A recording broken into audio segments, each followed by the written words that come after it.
नमस्कार। मेरा नाम भाऊ तोरसेकर। आप देख रहे हैं प्रतिवाद। दोस्तों, कभी कभी बातें हमारे सामने होती है लेकिन हम समझते नहीं या समझने की कोशिश भी नहीं करते। एक डेढ़ दो साल से हमारे सामने कुछ बातें हो रही है, लेकिन क्या हम समझ रहे?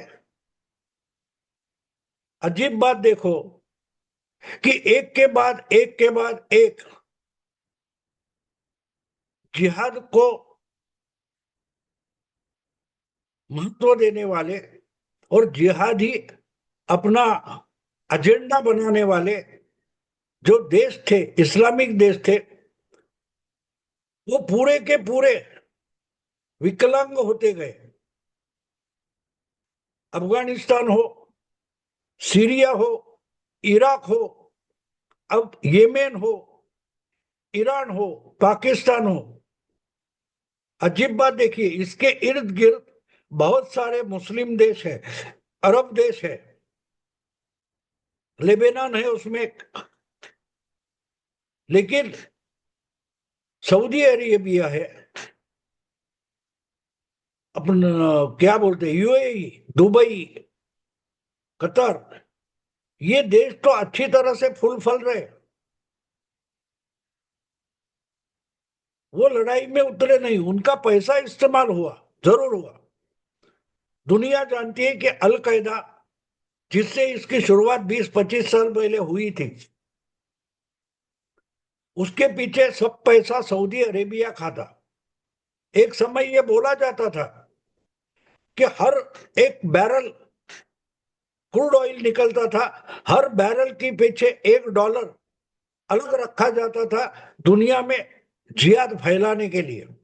भारत में भी हमारे यहाँ बहुत सारी मस्जिदें खड़ी हो गई, तो उसके लिए पैसा सऊदी से आता था, दुबई से आता था।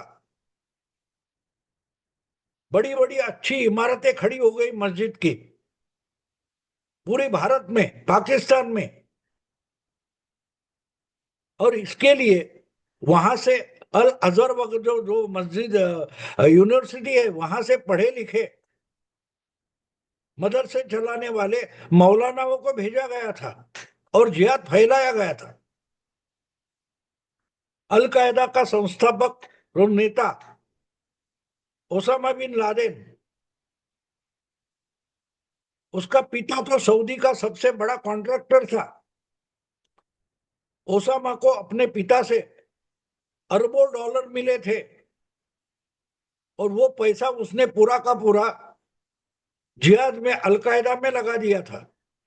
तो जिस अरब देशों से, अरब मुस्लिम देशों से ये जिहाद फाइनेंस होता चला गया, आज वो देश उस जिहाद से अलग है और जिहाद के कारण उनका उतना नुकसान भी नहीं हुआ है।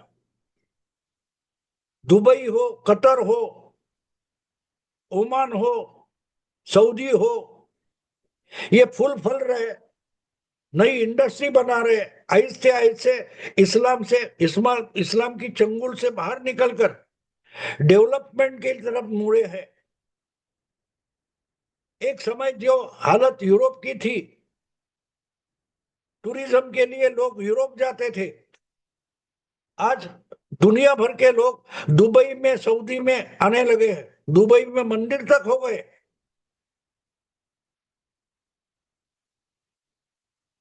इन्हीं के पैसे से बाकी मुस्लिम देशों में उसी क्रूड ऑयल के पैसे से जिहाद फैलाया गया, इस्लाम फैलाया गया, रेडिकल इस्लाम फैलाया गया।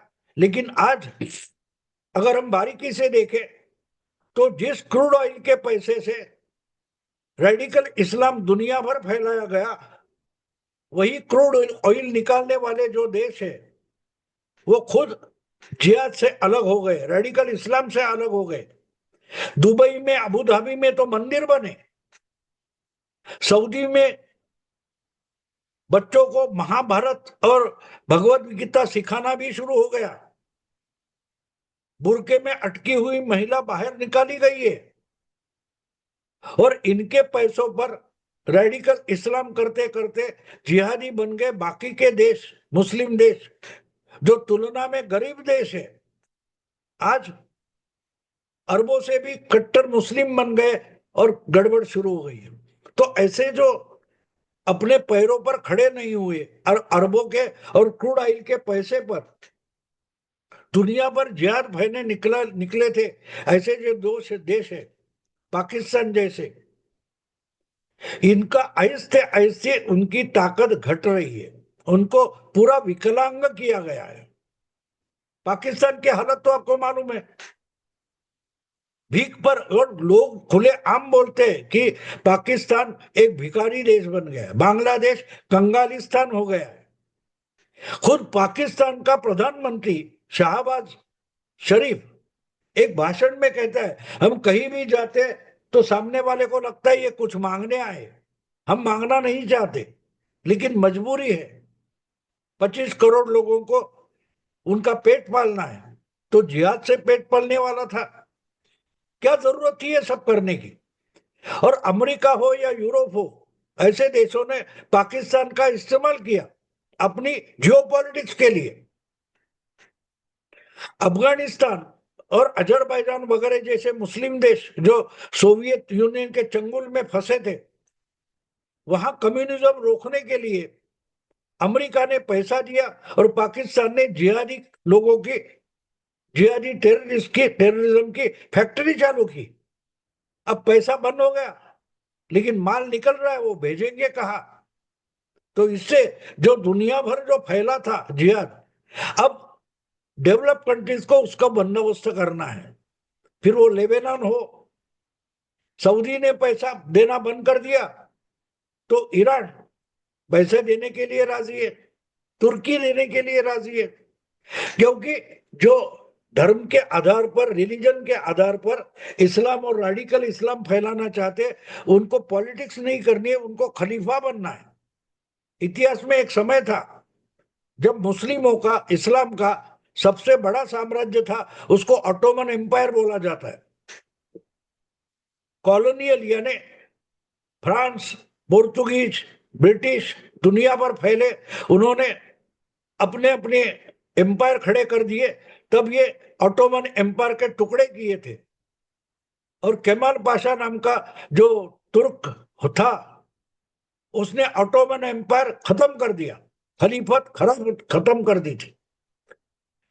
तो वो उम्मा जो बोलते, आज पाकिस्तान हो और जगह के लोग मुस्लिम बोलते, वो तो देश मानते ही नहीं, वो उम्मा मानते, यानी दुनिया भर के मुस्लिम मिलकर एक ही नेशन, एक ही राष्ट्र है जिसको उम्मा कहा जाता है। और उम्मा का जो प्रमुख सम्राट होता है उसको खलीफा माना जाता है। जो ब्रिटिश के काल में केमाल पाशा ने खत्म कर दी थी खिलाफत, वो खिलाफत फिर से प्रस्थापित करने की कोशिश कभी सऊदी अरेबिया ने की थी, बाद में ईरान के आयतुल्ला खोमेनी उस रेस में आ गए, अब तुर्की का एर्डोगन जो है वो खलीफा बनना चाहता है। तो ऐसे लोग इस्लाम की खिलाफत पैदा करना चाहते हैं, और ये रेस जो चल रही है इसके लिए जिहाद एक मूवमेंट बनाई गई, एक इतिहास बनाया गया, लेकिन उसको फाइनेंस करने वाले और उससे अपना जियो पॉलिटिक्स चलाने वाले सोवियत यूनियन और अमेरिका और पीछे हट गए। और ये बेचारे करे तो क्या करे, करे तो क्या करे, ये सवाल है। जिन्होंने जिहाद की फैक्ट्रियां बनाई, तो अब इनका इस्तेमाल कभी ईरान करना चाहता है, क्योंकि ईरान ने ही यमेन में सऊदी से जंग छेड़ी थी। तो ये सब जो अलग अलग शिया हो सुन्नी हो जिहाद का मामला है, ये अगर हमें समझना है तो आज की डेट में जो कुछ हो रहा है वो देखने की कोशिश करें। दुनिया तंग आ चुकी है जिहाद और टेररिज्म से, लेकिन अपने अपने जियो पॉलिटिक्स के लिए इनको प्यादे और मोहरे बनाकर खेला चल रहा है, खेला चल रहा है। अब देखिए जिस ढंग से पाकिस्तान का इस्तेमाल कभी चाइना करता है, कभी अमेरिका करता है, येमेन का इस्तेमाल सऊदी करेगा, कभी ईरान करेगा। तो इसमें पिछले 1-1.5 साल में, यानी इजराइल पर जो हमला हमास ने किया था, उसके बाद की जो घटना है और घटनाक्रम है, वो अगर हम समझने की कोशिश करें तो एक बात समझ में आती है कि जिनके पास ऑयल नहीं है, पैसा नहीं है, लेकिन जिहाद की मस्ती जिनमें है, ऐसे एक एक देश को मानो पूरा कमर तोड़ कर रख दिया गया। उसमें लेबनान है, हमास है। अब हमास का मतलब पैलेस्टाइन ही है, पैलेस्टाइन मूवमेंट है, लेकिन वेस्ट बैंक के पैलेस्टाइन जो है वो हमास का साथ नहीं दे रही है, वो चुपचाप अपने बैठे हैं। और हमास, गाजा खत्म कर दिया गया, लेबनान बेचैन किया गया, सीरिया, इराक जमीन दोस्त हो गया, यमन वही हो गया। तो अब वही लड़ाई आगे लेके जाने की कोशिश अगर ईरान कर रहा है, तो ईरान की हालत भी बिल्कुल आज के पाकिस्तान जैसी या गाजा जैसी होने वाली है। इसलिए मैंने ये सब्जेक्ट आपके सामने रखा है। जो कुछ घटना पिछले 1.5-2 साल में हो रही है, वो बारीकी से हम समझे तो ईरान पर इजराइल का जो हमला हुआ है वो समझने की कोशिश करें। पहले गाजा से शुरू हो गया, फिर गाजा की कमर तोड़ने के बाद गाजा ने अब लड़ने की क्षमता बची नहीं है, सब साउथ की तरफ भाग गए। और जहां कुछ बचा कुचा है उसको तो आराम से पुलिस हैंडल करे, इतनी बर्बादी गाजा की हो गई है।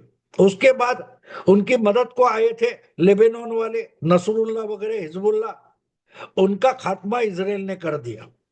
और ये सब जब हो रहा है, तब यूरोप हो या अमेरिका हो या चाइना हो, जिहाद वालों के लिए लिप सर्विस कर रहे, यानी उनके साथ खड़े होकर बोल रहे, लेकिन उनकी मदद के लिए नहीं आ रहे।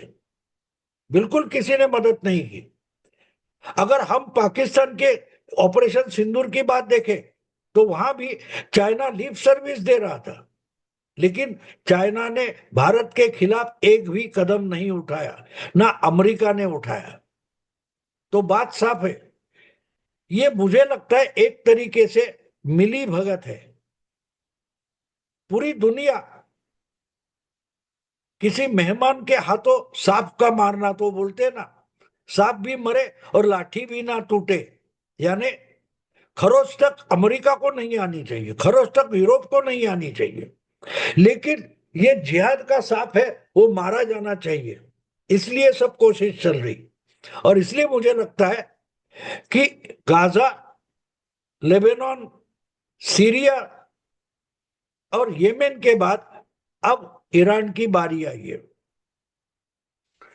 हाँ, एक बात है, गाजा हो, लेबनान हो, ऐसे सब सीरिया वगैरह देश गरीब थे, ईरान उतना गरीब नहीं है। ईरान ऑयल रिच है, यानी क्रूड ऑयल भूगर्भ से निकालकर बेचने वाला, अपने पैसे खुद कमाने वाला देश है ईरान।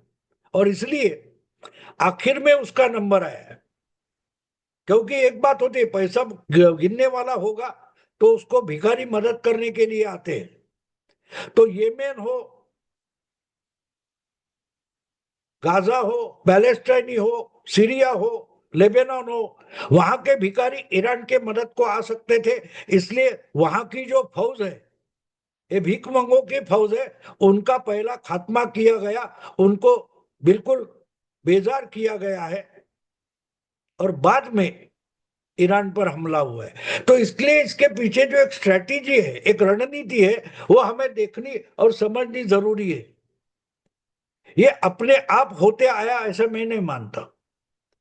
जो इजराइल पहले गाजा पर हमला करता है और बाद में लेबनान की तरफ जाता है, उसके बाद येमेन की तरफ जाता है, तो लेबनान से पहले येमेन पर हमला क्यों नहीं किया था?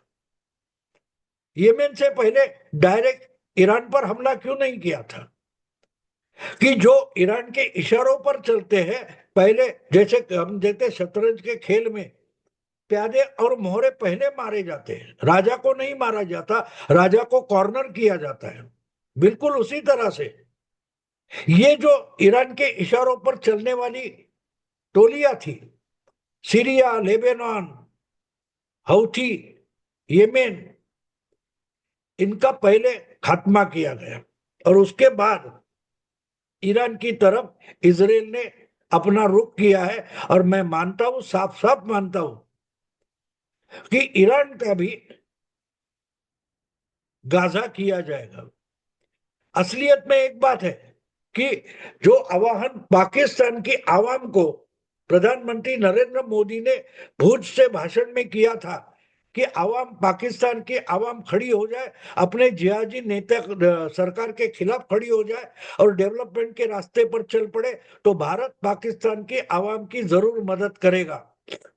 बिल्कुल उसी तरह से इसराइल पर जबरदस्त हमला करने के बाद ईरान के परमाणु क्षेत्र पर जो इसराइल ने हमला किया, उसके बाद इसराइल के प्रधानमंत्री बेंजामिन नेतन्याहू ने बिल्कुल प्रधानमंत्री नरेंद्र मोदी की भाषा में ही एक संदेश ईरान की आवाम को दिया है कि अपने जिहादी लीडरशिप के खिलाफ खड़े हो जाओ।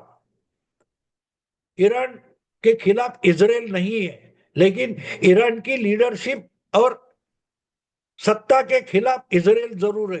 अगर ईरान की जनता, आवाम ईरान के नेताओं को बदलती है, सरकार बदलती है, तो इसराइल ईरान पर हमला नहीं करेगा।